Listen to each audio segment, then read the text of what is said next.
Hello, you are here with Senora DeVries, and we are going to talk a little bit about dedication pages. In your ABC book, before you go into each letter of the alphabet with your memory, you're going to have a dedication page. What is a dedication page? A dedication page in a book is found at the beginning before the story starts, and it is a space for the author to, that's right, dedicate the book to someone. The dedication normally isn't long, sometimes only a sentence or two, and is a sweet, heartfelt way to honor someone in the life of the author. So I'm going to look at the dedication page for the book Esperanza Rising. And the author has kind of three sections where she is dedicating the book.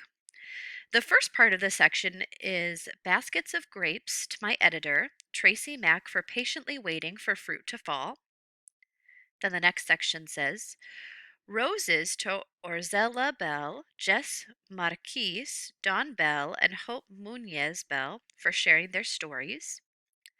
And the last section says Smooth Stones and Yarn Dolls to Isabel Scon, Leticia Gardama, Therese Malauer, and Macarena Salas for their expertise and assistance.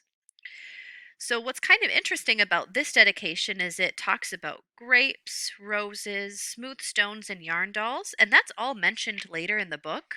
So, that's kind of cool. Sometimes the dedication page has references to stuff that comes later in the book. So, think about who you want to dedicate the book to, and maybe you want to put a quote in there or, something that just thanks that person, but it doesn't have to be that long. So, that is the dedication page.